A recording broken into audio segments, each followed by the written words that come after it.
আমার প্রিয় বন্ধুরা, জীবনে কষ্ট ছাড়া সফলতা অর্জন করা সম্ভব নয়। এটি একটি সংগ্রাম এবং সফলতার প্রেরণাদায়ক গল্প। আসুন এই ছোট্ট গল্পটি শুনি। একদিনের কথা, একটি ছেলে তার দাদার সাথে দেখা করতে গ্রামে গিয়েছিলেন। তার দাদা ছিলেন অত্যন্ত অভিজ্ঞ এবং জ্ঞানী ব্যক্তি। একদিন ছেলেটি দাদাকে জিজ্ঞেস করল, দাদু, আপনি কি আমাকে বলতে পারেন আমি কিভাবে আপনার মতো সফল হতে পারি? দাদা হেসে বললেন, চলো তোমাকে একটি উত্তর দিই। এরপর তারা একটি নার্সারিতে গেলেন। সেখানে দাদা দুটি ছোট গাছের চারা কিনলেন এবং বাড়ি ফিরে এলেন। দাদা একটি গাছকে বাড়ির ভেতরে একটি টবের মধ্যে লাগালেন এবং আরেকটি গাছকে বাড়ির বাইরে রোদে লাগালেন।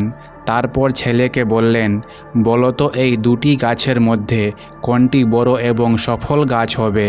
ছেলেটি কিছুক্ষণ ভেবে উত্তর দিল, বাড়ির ভিতরে থাকা গাছটি, কারণ এটি সব ধরনের বিপদ থেকে নিরাপদ।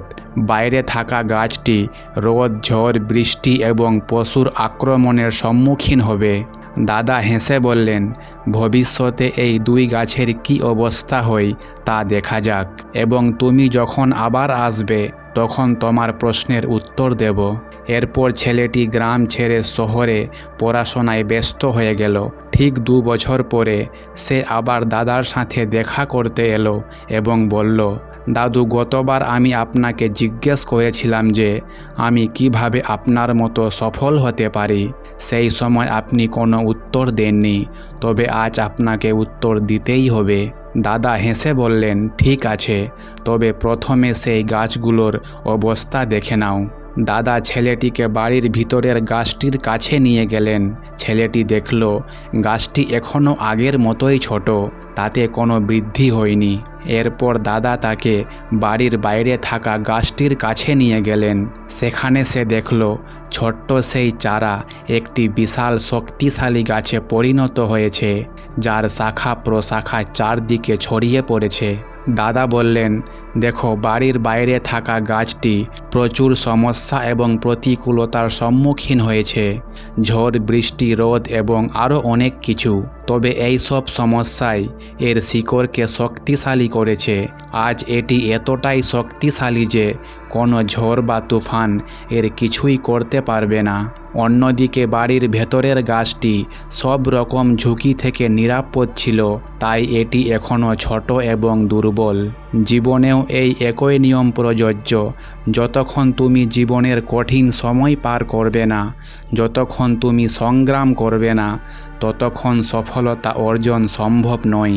যদি তুমি জীবনে সমস্যা এড়িয়ে সহজ পথ বেছে নাও, যেমন বাড়ির ভিতরের গাছটি করেছিল, তাহলে হয়তো আরামদায়ক জীবন পাবে, তবে সব সময় দুর্বলই থেকে যাবে। কিন্তু যদি তুমি সমস্যাগুলিকে চ্যালেঞ্জ হিসেবে নাও এবং তাদের সাহসের সঙ্গে মোকাবিলা করো, তাহলে তুমি সেই বাইরের গাছটির মতো বড়, শক্তিশালী এবং সফল হবে। তাই সমস্যাকে ভয় পেও না, তাকে তোমার শত্রু ভাবো না, তাকে চ্যালেঞ্জ হিসেবে নাও। মনে রেখো, প্রতিটি সমস্যা তোমাকে নতুন অভিজ্ঞতা দেয় এবং তোমাকে আরও শক্তিশালী করে তোলে। তুমি যত বেশি অভিজ্ঞতা অর্জন করবে, জীবনে তত বেশি সফল হবে। জীবনের প্রতিটি সমস্যাকে সফলতার সিঁড়ির একটি ধাপ হিসেবে নাও এবং সাহসের সঙ্গে মোকাবিলা করো। আমার প্রিয় বন্ধুরা, আপনার চারপাশে অনেকেই আছেন যারা সমস্যায় পড়ে হতাশ। এই গল্পটি তাদের সাথে শেয়ার করুন, এটি তাদের জীবনে পরিবর্তন আনতে পারে। আমাদের চ্যানেলটি সাবস্ক্রাইব করুন এবং এই গল্পটি পছন্দ হলে লাইক করুন। মনে রাখুন, গল্পগুলোই জীবন বদলায়। ধন্যবাদ।